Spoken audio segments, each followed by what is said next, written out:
Conference का मकसद बड़ी वजाहत के साथ महमूद अचकसाई साहब ने बता दिया है और इसी तरीके के सवालात दूसरी तरफ से भी पार्टी के वर्कर्स की तरफ से भी उठाए जा रहे हैं कि हम उसके लिए क्या स्ट्रेटजी बनाएं। पर इस सगीर हिंद पाक की पूरी हिस्ट्री आइनी जदोजहद के ज़रिए जिन लोगों ने रास्ता अख्तियार किया वो अंग्रेज़ों को भी निकाल सके।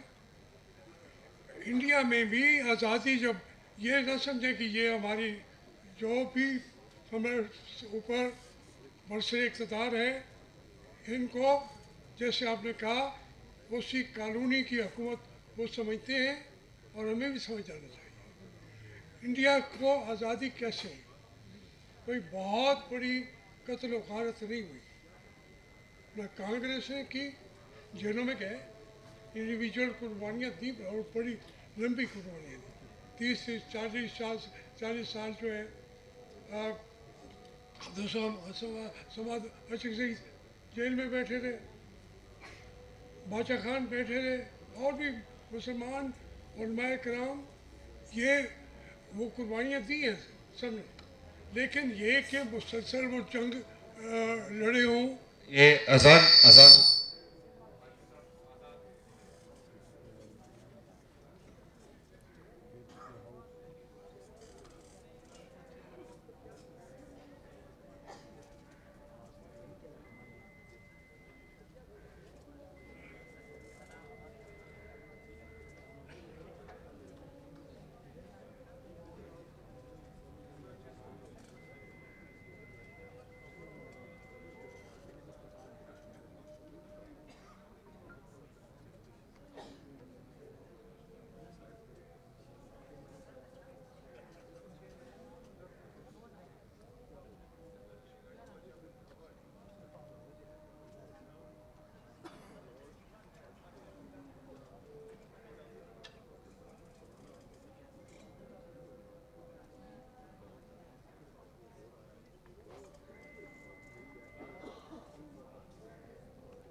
तो जो बाहर के कानूनी के सरदार से वो खा गए। जब आप आज के दौर महात्मा गांधी थे, मतलब ये है कि उन्होंने अदम कॉपरेशन की वो तहरीक चलाई, बड़ी तहरीकें चली हैं इस धरती में। रेल का पहिया जाम करो, कलकत्ता से कम्युनिस्टों ने तहरीकें चलाई। असल में अब हमें सोचना चाहिए कि वो रास्ता अख्तियार करें जिसके को चला के इनको खुद ब खुद भागना पड़े। आप इससे ठीक है, अच्छी बात है, अलीमा खानम बाकी दोस्त अटियाला के ऊपर जाके बैठते हैं, एक मजलूमों की तरह भीख मांग रहे हैं। मुलाकात भी की, हम भी अभी अजय साहब करवा रहे थे। बात यह है कि ये बात उससे आगे चली गई है। आप कहते हैं हम मजाकात करते हैं, वो कहते हैं कौन हो तुम, हो कौन? वो आपको रिकग्नाइज ही नहीं कर रहे। ये पहली दफ़ा ये सूरत नहीं है। तो उसके अंदर ये इसमें मैं एग्री करता हूँ कि कन्फ्रंटेशन जो है वो भी मसाइल का हल नहीं है। तो फिर कैसे क्या रास्ते अख्तियार किए जाएं? हमारे लीडरों ने, महात्मा गांधी ने भी चलाई, कायदे आज़म ने कहा कि जेल भरो तारीख चलाओ, उससे उनको सरेंडर करना पड़ा। फिर जब पाकिस्तान बना है, हम तो बात की पैदावार है, उसमें पाकिस्तान के अंदर हमारे जो सिविलियन आते थे वो भी डिक्टेटर बन जाते थे। बदकिस्मती से मुझे नाम लेना पड़ रहा है, भुट्टो साहब के दौर में क्या हुआ कि सब ने कहा कि हम जेलों को भर देंगे तहरीक से, और वो बाहर से इस तरह थे, हम तो कोर्ट जाए मुकदमा कीले मार से ज़्यादा है तो उसमें एयर मार्शल असर खान की मैं पार्टी में था, तो जो तारीख चली भुट्टो साहब के खिलाफ, पहले तो इन चारों पांचों के लीडरों के गले में कुरान डाला गया।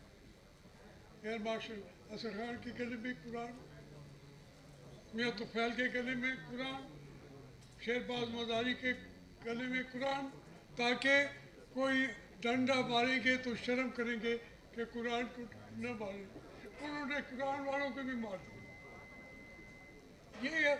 ये ना समझे कि वहाँ से कोई आपको रहम आएगा, लेकिन जब आप फैसला करते हैं परमन तरीके से, पार्टी सबसे बड़ी तहरीक इंसाफ है, इनका वर्कर जो है ये और तरीके से वो बेचारे जान भी देने को तैयार, लेकिन हम उनसे काम जो जैसे अभी कहा इन्होंने, आप अगर मैं रोज़ाना बनाएंगे यहाँ इस्लामाबाद में एक के आदमी के आने जाने पे भी 50,000 लग जाता, मुल्तान से, फिर जो कराची से आ रहे हैं, दूसरी जगह से आ रहे हैं।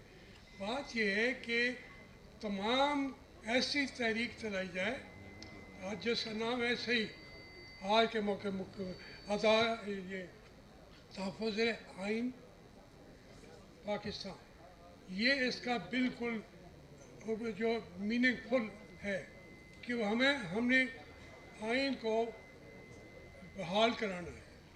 उसके लिए आप पार्टियां जो हैं, कोटा के अंदर की पार्टियां, पंजाब के अंदर की पार्टियां, अब ये इसको कहें पंजाबी फिल्म, भाई इसमें चार जो बादशाह बने हैं हमारे सारे पठान, एक जालक था वो भी पेशावर का था, वो पेशावर का था, ये सारे बादशाह हैं, लेकिन कोई वो बादशाह नहीं है, वो अपने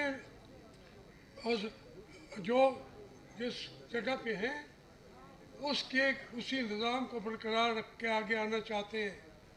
वो सदर ना भी बने, अच्छा परवेज़ मुशर्रफ साहब हैं या मौजूदा आसिम साहब हैं, ये सारी इंडिया से आए हुए हैं, ज़ियाउर हक भी इंडिया से आए हुए हैं। ये उनका वो ख्वाब हो पंजाबी हो, ख्वाब महाजिर हो, बस जो कमांडर इन चीफ बन जाता है वो बादशाह है और उसका निज़ाम तैयार है, वो चलाएगा। आप कहें कि जी देखिए आप ये ना करें, दुनिया आपको बुरा कहेगी, दुनिया को क्या है, वो तो अपना फ़ायदा उठाएगा। अमेरिका जो तकड़ा बंदा बैठा है उसी को कहेगा इधर आ जाओ, तू काम कर मेरा, फिर वो मुलाकातों में भी बुलाएगा, नाश्ते भी कराएगा, उनके मज़े होंगे।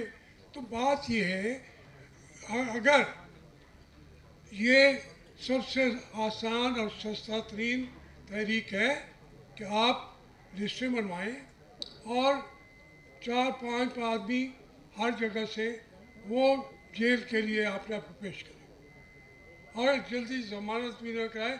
ऐसे लोग हैं इस वक्त, ये जो अवेयरनेस आई हुई है, जेल जाने के लिए तैयार हैं, उससे पहले वो मार गोलियाँ खाने के लिए भी तैयार हैं बेचारे, लेकिन सारी कौम तो गोलियाँ खाने के लिए तैयार नहीं है। तो आप उसको वो जेलों में जाएं, फिर दूसरा तीसरा दिन 3 महीने के अंदर अंदर अगर वो अंग्रेज़ छोड़ के जब भाग गया, ये उससे ज़्यादा इनके तो कोई बंदा साथ ही नहीं है, कौम नहीं है साथ, कोई पंजाबी, कोई सराइकी, कोई सिंधी, कोई बलोच, कोई पठान, कोई हत्ता के कश्मीर वाले भी कोई साथ नहीं है।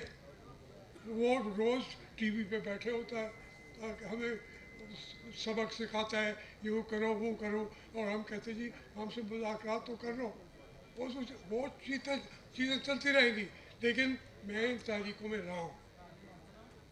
मेरी अब महमूद आशिक साहब के बराबर उम्र है, मैं उनकी भी नहीं बताना चाहता और आपकी भी।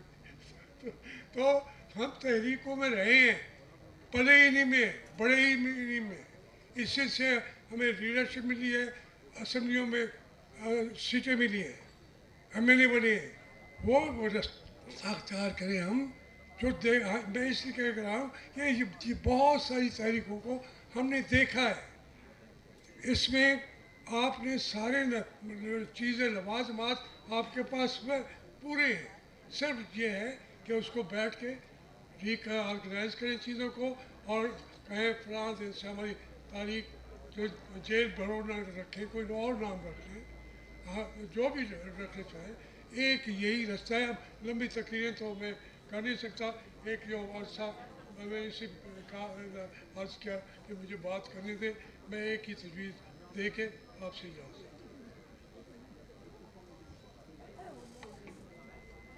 बहुत शुक्रिया जी। अब मैं हमने पाकिस्तान तहरीक इंसाफ के सरबराह और pattern in chief Imran Khan साहब के रूल ऑफ लॉ के ऊपर उनका एक मैसेज है जो हमने स्पेशली इस कॉन्फ्रेंस के लिए तैयार किया, तो मैं उनको दरख्वास्त करूँगा कि वो चला रहा।